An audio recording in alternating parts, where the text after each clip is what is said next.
嗨，大家好，欢迎来到百良安在线中文课程。Selamat datang di kursus Mandarin online Klasis Priangan. Bagaimana kabar saudara? Saya berharap saudara-saudara tetap dalam keadaan sehat, jiwa, dan raga. Dan selain itu, meskipun kita hanya di rumah saja, tetapi kita tetap bisa produktif. Seperti saat ini, kita produktif di dalam belajar hal yang baru, belajar bahasa Mandarin. Ada pepatah Tiongkok yang mengatakan Tianxia wu nan shi, zhi pa you xin ren, yang artinya adalah di bawah kolong langit ini tidak ada hal yang sukar asal kita sungguh-sungguh di dalam melakukannya. Dan hal ini tidak hanya berlaku di dalam kehidupan sehari-hari, tetapi juga ketika kita belajar, termasuk belajar bahasa.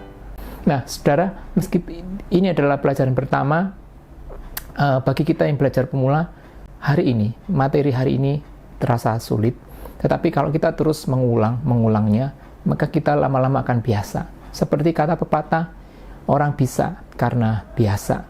Jika kita biasa, maka kita bisa. Nah, saudara, hari ini saya akan membagikan cara membaca konsonan Mandarin dengan alat bantu Hanyu Pinyin.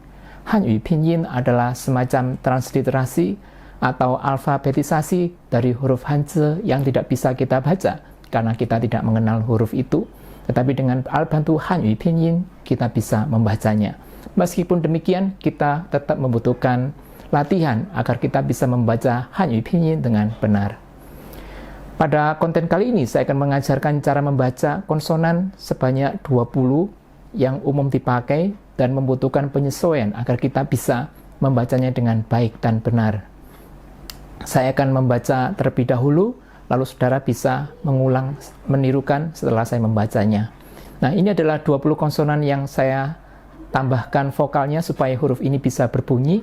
Saya mengucapkan satu demi satu, lalu silakan kalian menirukannya. P, P, M, F, T, D, N, L, G, K, H, J, Q, C, Z, Ch, Sh,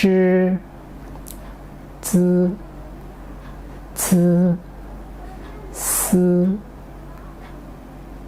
Nah, itulah sekilas tentang beberapa yang umum dipakai di dalam kita belajar Mandarin. Nah, saya ingin kita memperdalam satu bagian demi satu bagian.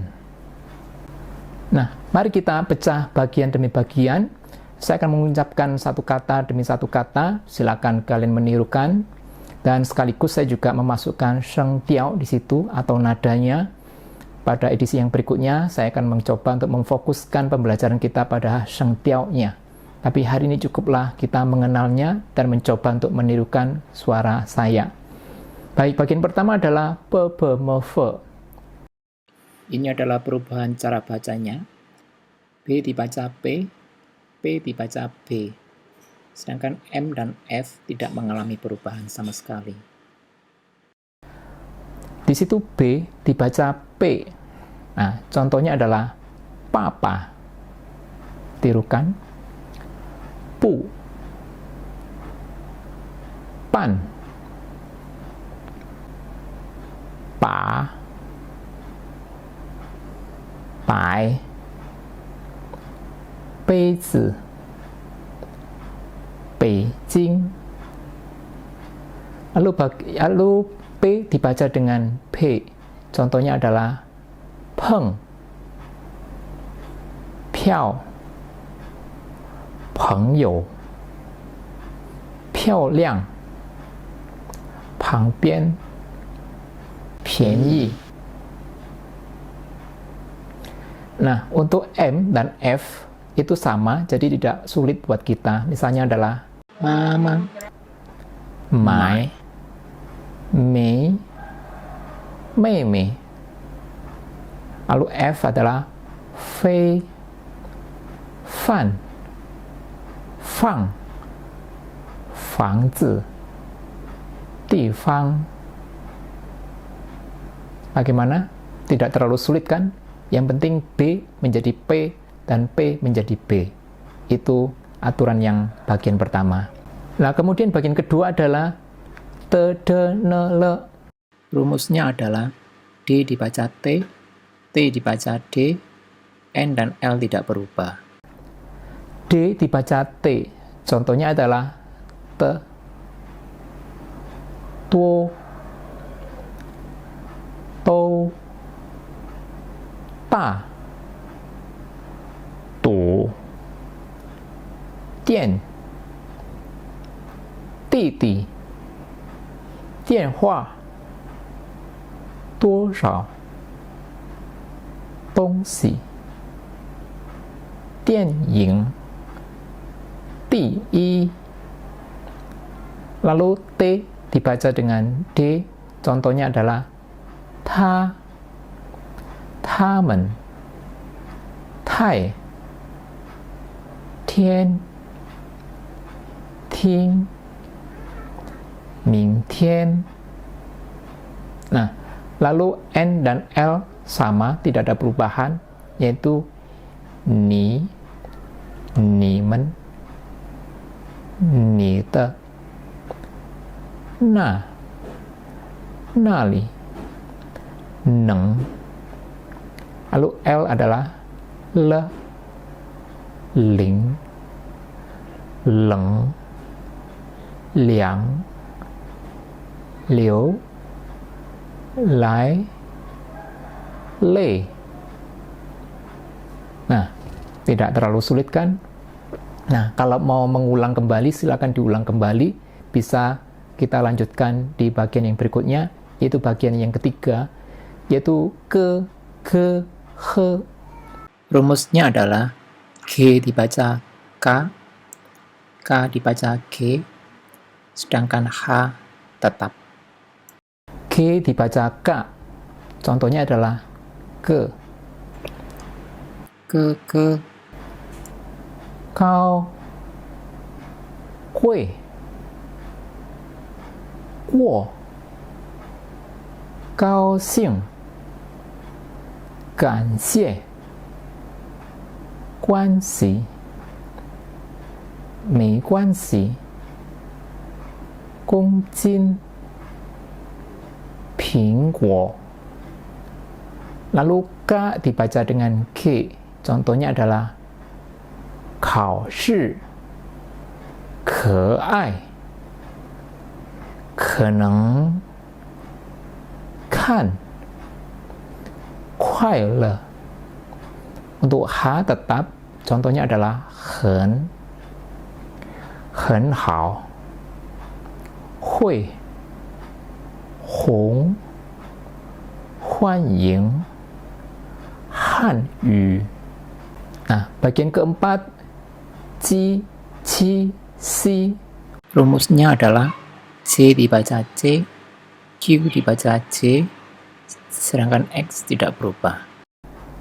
Tulisannya adalah CI, Ci, tetapi dibaca Ci. Contohnya adalah Ji, Jiu, Jian, Jiao, Jiaohui, Jie, 机会,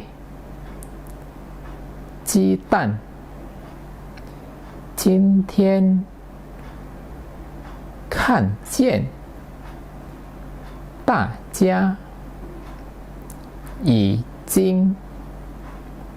Lalu tulisannya QI dibaca Qi, contohnya adalah 钱, 有钱, 去, 请, 一起. Untuk Si tetap, contohnya adalah 行, 谢谢, 下来, 一写, 想, 喜欢. Nah, konsonan terakhir yang akan kita pelajari, ini adalah termasuk yang paling sulit menurut saya, yaitu zi, ci, si, dengan zhi, chi, shi. Ada dua hal yang penting berkaitan dengan keenam konsonan yang terakhir ini. Yang pertama adalah ketika Hanyu pinyin-nya ada huruf H, maka kita harus menekuk lidah kita ke belakang. Jika tidak ada H, maka lidah kita tepat di belakang gigi. Misalnya ini adalah gigi kita, maka kita mengucapkan z, c, s, lidah kita tepat di belakang gigi. Tetapi ketika kita mengucapkan seperti zhi, shi, shi, maka lidah kita tekuk ke belakang sedikit. Nah, jadi dengan sekilas kita memperhatikan bahwa kalau tanpa H itu suara cenderung lebih bening, kalau dengan H itu suara cenderung lebih berat, lebih ke dalam. Lalu hal kedua adalah tentang konsonan C.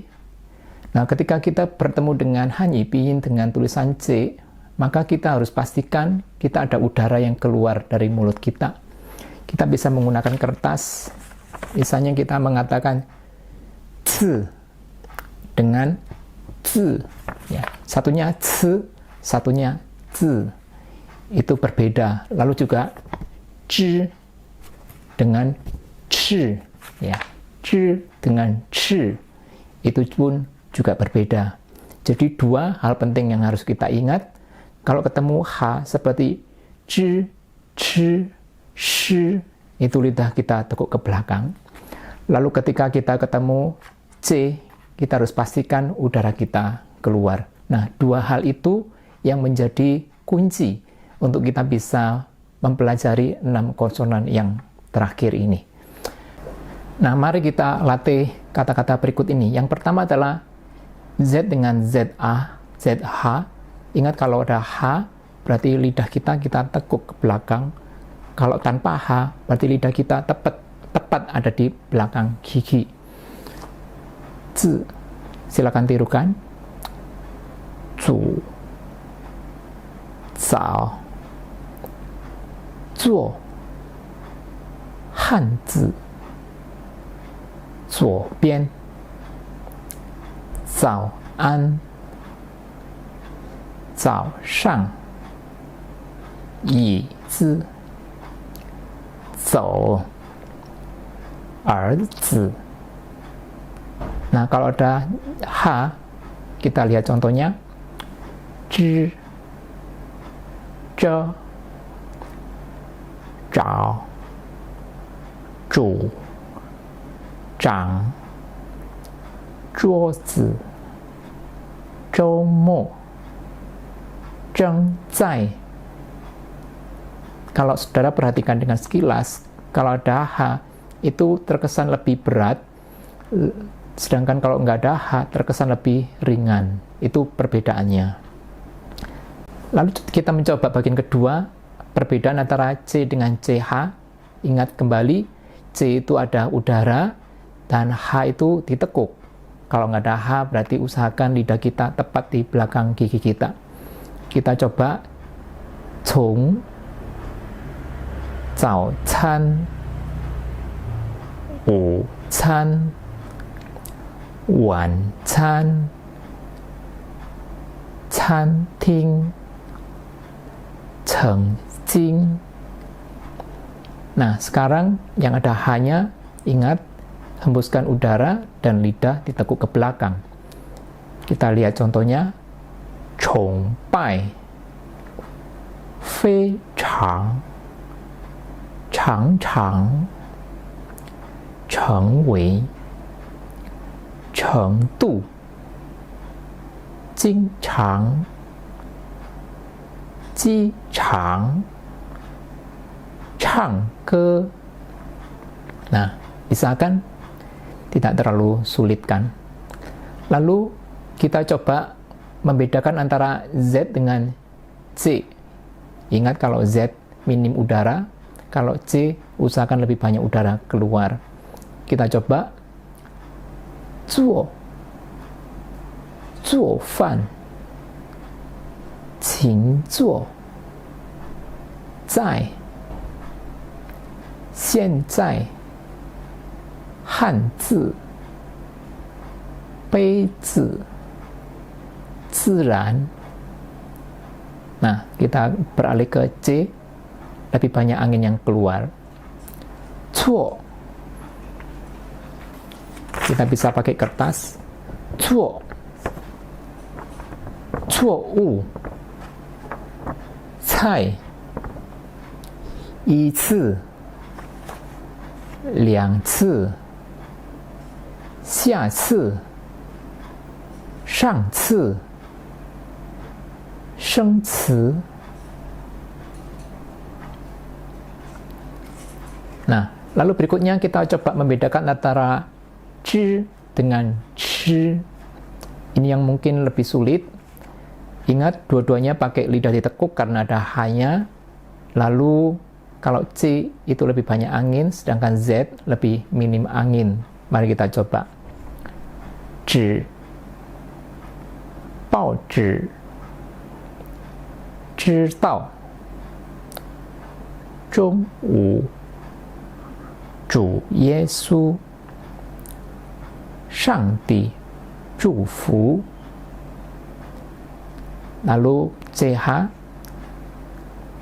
吃 车 茶 喝茶 好吃 吃到 吃饭 汽车 差不多 出租车. Nah, perhatikan 出租车. Nah, lalu yang terakhir saya coba membedakan antara s dengan sh. Ya, s itu lidah kita tepat di belakang gigi. Sh, lidah kita tekuk ke belakang. Mari kita coba. 四 意思 颜色 4 Kalau 10 10. Kalau kita membaca 14 itu adalah 14. Kalau ada H kita coba 10 老师 牧师 师母 美式 时间 教室 上课 小时 先生. Nah, kalau sudah perhatikan, kalau kita ketemu Hanyi Pinyin ada H, itu terkesan lebih berat. Kalau tanpa H, itu terkesan lebih ringan. Itu kurang lebih perbedaannya. Nah, kalau kalian ingin tahu daftar kata dari HSK 1 atau HSK 2, kalian bisa mencari di Google. Kata kuncinya adalah daftar kata HSK 1 atau daftar kata HSK 2. Tetapi di deskripsi dari video ini saya juga akan memberikan tautan supaya saudara bisa melihatnya langsung dan melatihnya. Nah, silakan kalian baca dengan menggunakan alat bantu Hanyi Pinyin satu kata demi satu kata dengan aturan-aturan yang sudah saya bagikan di video ini. Nah, sekian konten kursus Mandarin online Klasis Priangan pada hari ini. Silakan saudara mengulang-ulang terus cara baca Hanyi Pinyin. Seperti tadi saya katakan, kita bisa karena kita biasa. Kalau kita biasa, maka kita bisa. Di deskripsi dari video ini saya juga cantumkan kata-kata dan kalimat yang tadi kita pelajari bersama sehingga kalian bisa membacanya kembali. Nah, di konten video berikutnya saya akan mencoba membagikan bagaimana cara membaca vokal dan sekaligus juga dengan sheng tiao-nya. Karena vokal tidak terlalu sulit dibandingkan dengan konsonan, tetapi sheng tiao di sini yang kita cukup sulit. Tapi seperti tadi saya katakan, kita pasti bisa asal kita sungguh-sungguh berusaha. Nah, sekian pembelajaran kita hari ini. 再见。